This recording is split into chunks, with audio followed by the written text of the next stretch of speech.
Darren here with Sorta Ridiculous, and we are geared up for our third episode of Drunken Comics at Drunken Cobra. With me tonight, I have Syed. What's up? How are you doing tonight? I'm good. I'm good. I have to make a note that I'm twitching out right now because I'm on a new pre-workout that does not seem to be uh, passing. So if you see my fingers shaking and stuff, it's that. I can see you vibrating. Yeah. Was it like C4? Wait, no, that's old. Wait, is it even pre-workout? Is C4 pre-workout? Yeah. Yeah, I remember that shit. Oh my god, don't even give me. I remember seeing colors. I mean, seeing shaking stuff like that. But that's a whole. They usually tell you to like when you started to do like a half dose first, but of course I have to do the whole thing. You know. Of course. We're men. You know, you go big or you go home. Oh, of course. And my friend tricked me into it. He was big into that sort of deal. Actually, the main reason that I was training, jiu-jitsu, MMA type stuff. Nice. But I didn't really care for striking. Striking wasn't my thing. I don't mind No? throwing people around, but You're more into the technique than the actual physically throwing blows thing. Exactly. Let's say I'm a pacifist.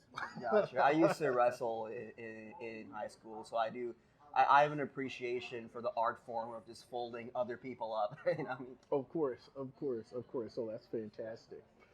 So, how long have you been a comedian, or how long have you been doing stand-up?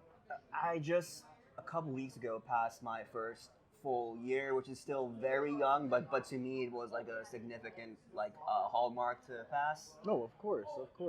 Over that year, how often were you attending, going to open mics or shows, or what's your count after a year? Yeah, there's no way I could keep count unless I wrote it down on a piece of paper, which I think Clarence actually does. Like if you ever look at his Instagram post, he's open mic number 364.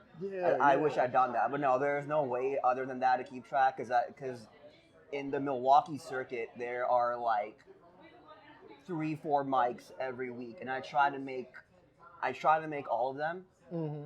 I feel like I'm making up for lost time because the timetable you're usually told is that it's 5 years until you start being good to where you can get booked at clubs and whatnot. Okay. And I started when I was 33. I'm 34 now, so I feel like I don't want to be in my mid 40s just starting to get good. You know what I mean? Right, so I feel like I have to kind of fast forward. So I try to make all the mics.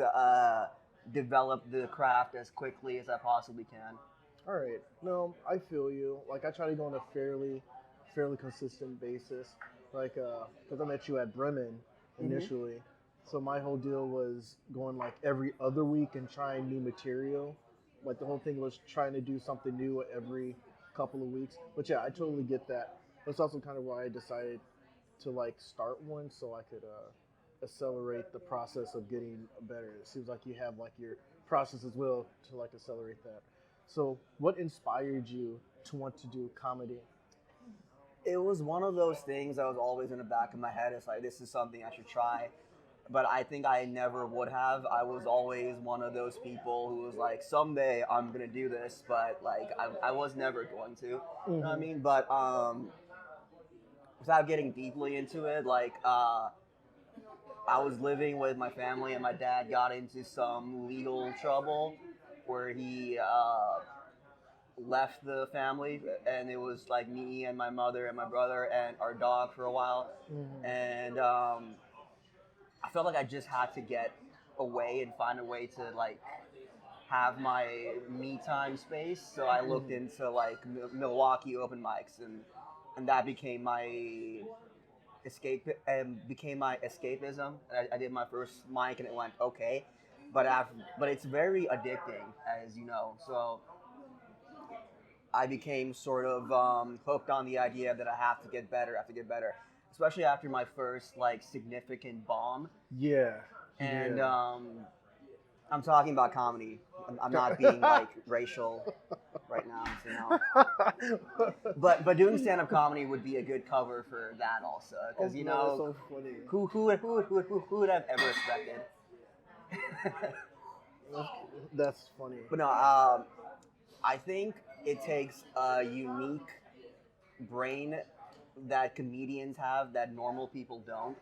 When you bomb, because the normal person is going to be like, okay, I'm not being forced to do this, and this was a horrible experience, so I'm never putting myself through this ever again. Mm-hmm. Whereas a comedic brain is like, that sucked, but I cannot let that be the last impression people have of me.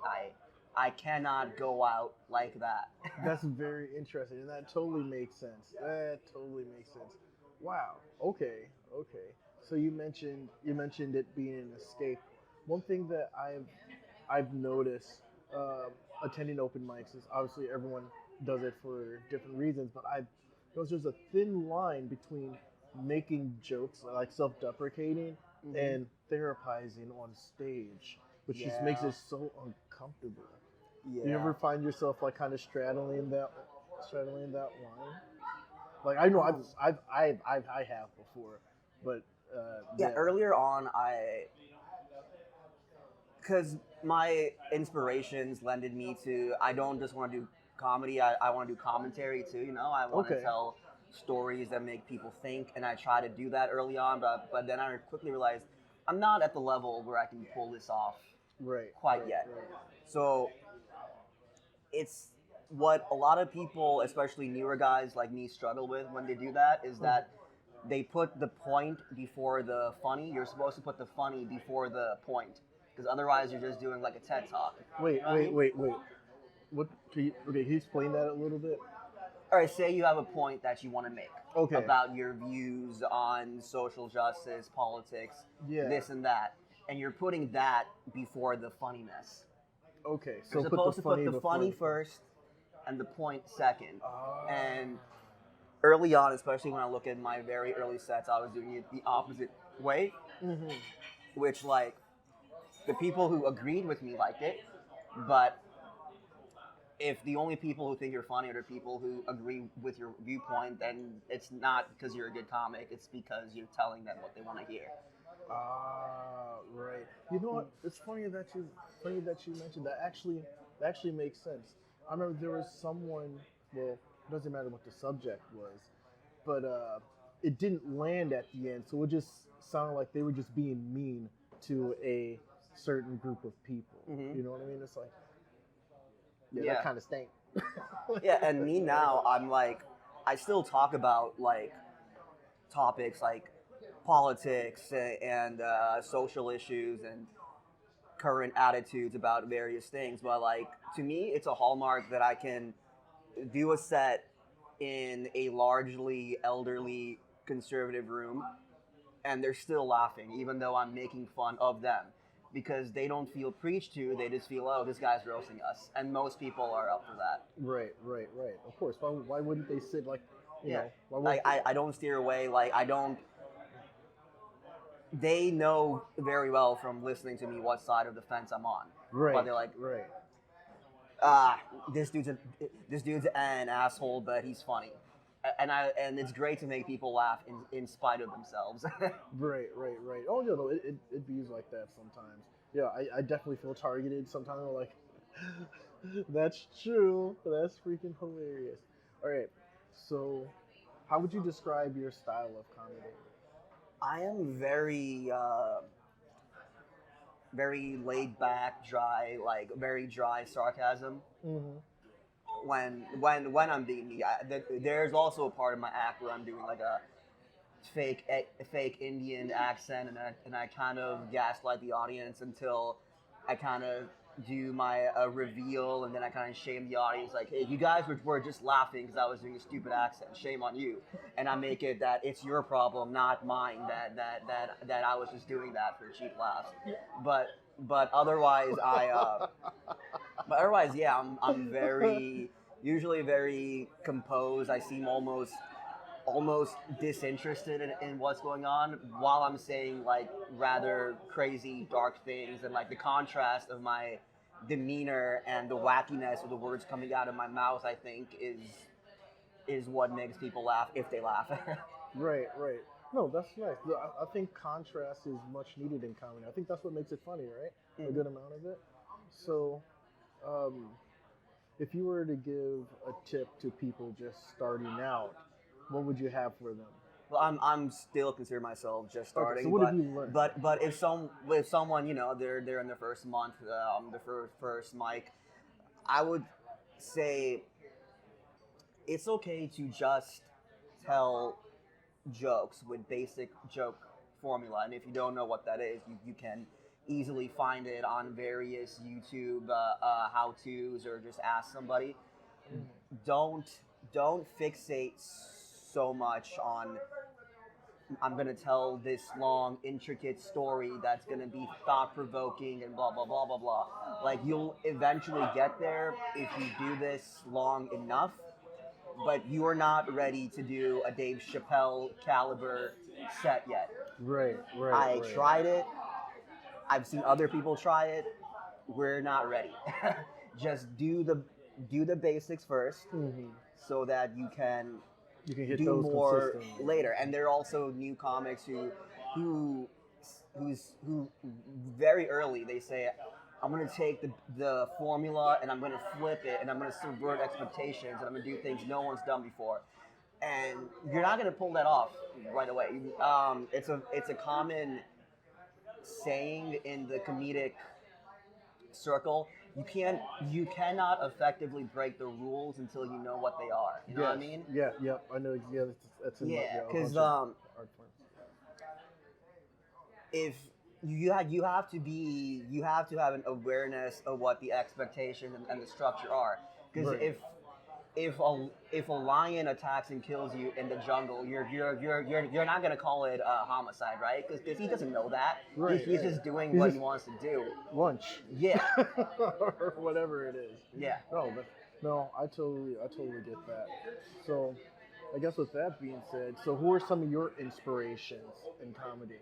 I was heavy um, into Dave Chappelle and Bill Burr, Slam. I think those are the two who I try to emulate the most, sometimes to my detriment because I can't do what they do. Lately, I've been getting a lot into Mark Norman because I find his style very similar to mine. He's very casual and laid back while saying crazy things, and he has some great like quick punches and quick one-liners, and I think that's why he does so well in the real world, as an REEL a real world, not the MTV show, Right, but right, yeah, right. I watch him and I'm like, if I keep doing this, I can maybe someday do this as well and as skillfully as he's doing because his style is so in tune with what I've been doing even before I discovered him. Okay. All right. So, Mark Norman, right? Mm-hmm. All right. I had to keep that in mind. Well, with that being said, folks, this has been another episode of Drunken Comics at Drunken Cobra with Syed. Wait, how do you pronounce your last name? Hasnain. Hasnain. All right. All Yes. right. So again, thanks for doing this, man. I Of course, greatly man. Thanks for appreciate having me. it. Oh, no problem. No problem. Next up, we have Syed.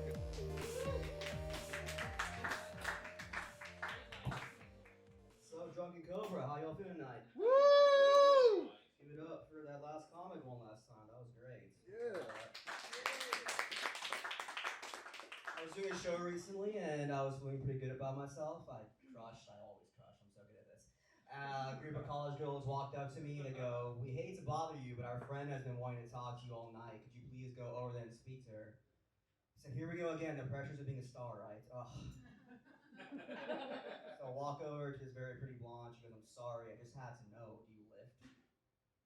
"Yes, I do. Yes, I do."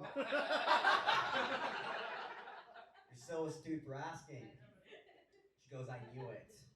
I knew you were my driver last night."